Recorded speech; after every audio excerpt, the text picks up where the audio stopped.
Trump teme morir mientras 30 líderes se reúnen en secreto para discutir el futuro de la OTAN. Las dos noticias explotaron juntas porque revelan una crisis brutal contra el presidente Trump. Vamos a recaudar más de $1 billón al año para la defensa. Se podía ver el respeto y el cariño en esa sala, un amor real por nuestro país. No quiero decir que sea por mí para no parecer presumido, pero ellos lo sienten. ¿Les gusta el trabajo que hago? Lo dijeron. Señor, lo amamos. Había una unión total en esa sala. Él habló abiertamente sobre la posibilidad de ser asesinado por Irán. Dijo que aparece en las listas de objetivos. Admitió que ha tenido suerte hasta ahora y afirmó que tal vez esa suerte no dure. Horas después, nueva información mostró que Israel había enviado a Estados Unidos una alerta sobre un posible plan iraní para asesinarlo, y que la seguridad presidencial decidió cambiar el avión más nuevo usado por Trump por una aeronave antigua. Al mismo tiempo, el Wall Street Journal reveló que casi 30 líderes europeos se habían encerrado durante unas 5 horas en la sede del Consejo Europeo en Bruselas, sin celulares, cámaras ni asesores para discutir cómo reducir la dependencia de Estados Unidos. La reunión ocurrió en la tercera semana de enero, después de las amenazas de Trump sobre Groenlandia, pero salió a la luz justo cuando la cumbre de la OTAN expuso nuevas disputas con España, Dinamarca y otros aliados. Una amenaza que llevó a Trump a hablar incluso de su propia muerte. ¿Por qué casi 30 líderes decidieron conversar sin teléfonos? ¿Cómo cambia esta ruptura el futuro de la OTAN? Ya te voy a contar todo eso. Si te gusta este tipo de contenido directo y sin rodeos, considera suscribirte porque aquí hay videos así todos los días. Trump llevó la amenaza iraní al centro de la cumbre de Ankara. Frente a las cámaras afirmó que Teherán quería eliminar al líder de Estados Unidos y reconoció que podría no escapar para siempre. La declaración cobró peso porque no se quedó solo en palabras. Las autoridades estadounidenses recibieron una alerta de Israel sobre un posible plan de asesinato. Parte de esas autoridades consideró la información incompleta y no totalmente confiable, pero el riesgo fue tomado lo suficientemente en serio como para cambiar la logística del viaje presidencial. Al regresar de Turquía, Trump hizo una parada en el Reino Unido y continuó en un Air Force One más antiguo, equipado con sistemas defensivos ya conocidos por los equipos de seguridad. La preocupación por su propia muerte surgió junto con una orden de represalia. El 10 de julio, Trump informó que había ordenado una respuesta militar a gran escala en caso de que el gobierno iraní intentara asesinarlo. El mensaje fue construido para dejar en claro que un ataque contra el presidente tendría consecuencias directas contra las estructuras iraníes. Irán ha prometido venganza desde la muerte del general Qasem Soleimani, quien fue eliminado en una operación autorizada por Trump en 2020. La información pública aún no ha demostrado que el nuevo plan estuviera listo para su ejecución. Pero el cambio de avión, el refuerzo de la seguridad y las órdenes dadas por Trump muestran que Washington no trató la alerta como simple propaganda. Mientras Trump hablaba de supervivencia, Europa discutía la supervivencia política. La reunión revelada por el Wall Street Journal ocurrió casi a la medianoche en Bruselas, en la sede del Consejo Europeo. Presidentes y primeros ministros fueron orientados a entrar solos. No había grabaciones, cámaras ni celulares. El debate ya estaba en la quinta hora cuando los líderes empezaron a tratar abiertamente una posible separación estratégica de Estados Unidos.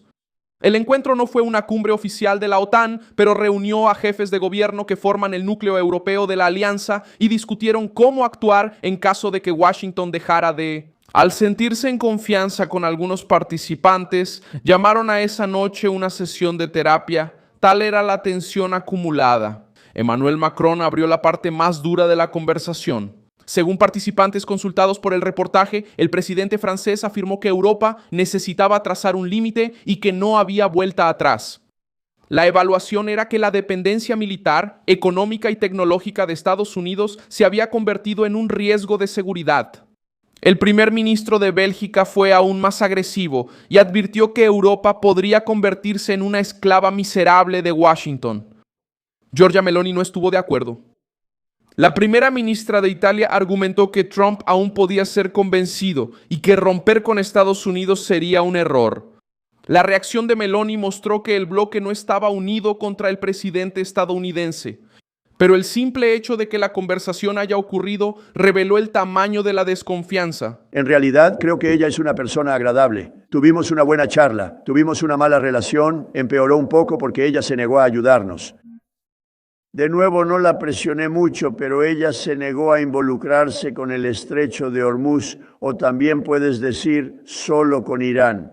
Ella se negó a involucrarse, eso amargó la relación, pero me cae bien. Creo que es una persona agradable, pero cometió un error.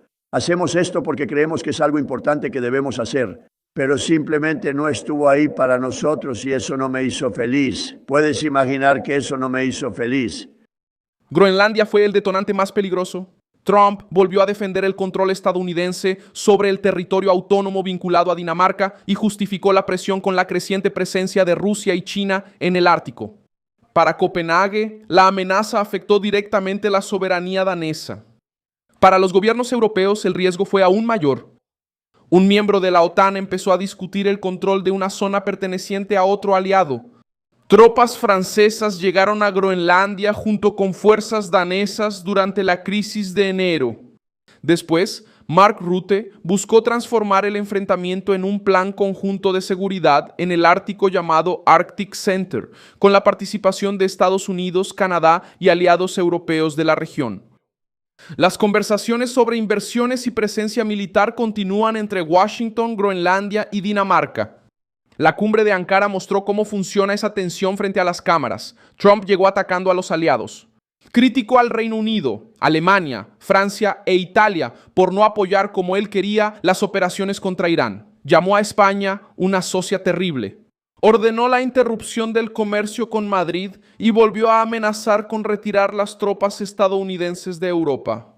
Pocas horas después, entró a la reunión privada con los 32 líderes y cambió el tono. No repitió las amenazas contra España ni insistió en Groenlandia.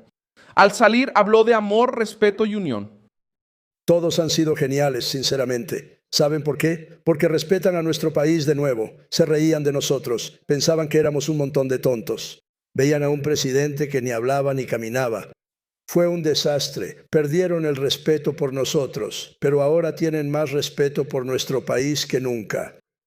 Diplomáticos dijeron a Reuters que la estrategia de los aliados fue elogiar a Trump, atribuirle el aumento de los gastos militares y evitar una explosión que pudiera poner en riesgo la cumbre.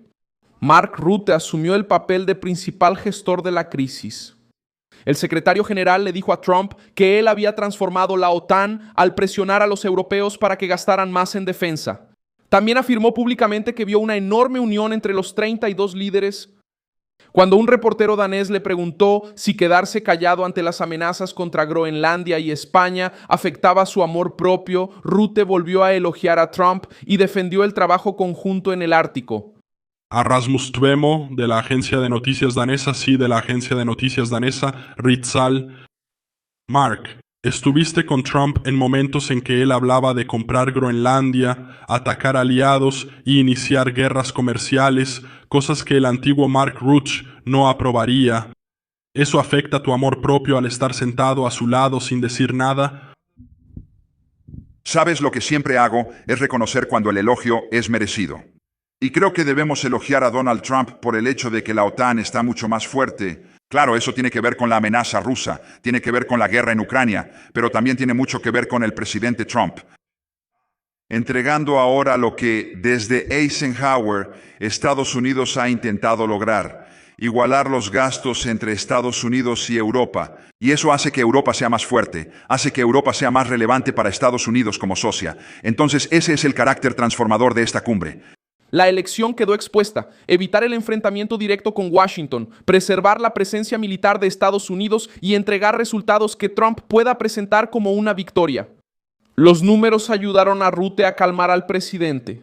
La OTAN informó que los aliados ya estuvieron cerca de invertir el 4% de sus economías en defensa dentro de la meta del 5% para 2035. La cumbre anunció más de $50,000 millones en nuevas compras militares en un solo día. Para Trump, este avance confirma que su presión funcionó. Para Europa, el aumento de los gastos también funciona como un seguro contra una posible retirada estadounidense en el futuro. Cada nuevo contrato fortalece la alianza hoy y reduce poco a poco la dependencia que llevó a los líderes a la conversación privada en Bruselas. España se convirtió en el ejemplo más claro de este método. Pedro Sánchez intentó reducir el conflicto y afirmó haber mantenido una conversación cordial con Trump. El presidente de Estados Unidos suavizó el discurso durante la reunión privada, pero no quitó la presión sobre los gastos militares. El episodio dejó a los aliados en alerta porque mostró que una discusión sobre el presupuesto puede convertirse en una amenaza comercial en pocos minutos. También mostró que los elogios hechos a Trump no significan confianza. Funcionan como una herramienta para impedir decisiones más duras contra la propia alianza. La próxima etapa ya está definida. La OTAN realizará su próxima cumbre en Albania, mientras el plan Arctic Century avanza y las conversaciones sobre Groenlandia continúan. Europa amplía la producción militar y busca maneras de depender menos de Washington sin provocar una retirada inmediata de los Estados Unidos. La prueba ahora será evitar que la disputa por Groenlandia y la amenaza iraní abran una nueva crisis antes de ese encuentro. Si Trump vuelve a usar tropas y comercio como presión directa, la conversación privada de Bruselas podría servir como un guión práctico para una autonomía europea más rápida. Muchas gracias por ver este video hasta el final. Apoya nuestro proyecto y contribuye económicamente a través de la clave PIX que aparece en tu pantalla. Somos un canal independiente enfocado en mantenerte informado con la verdad. Tu contribución nos ayuda a seguir en pie.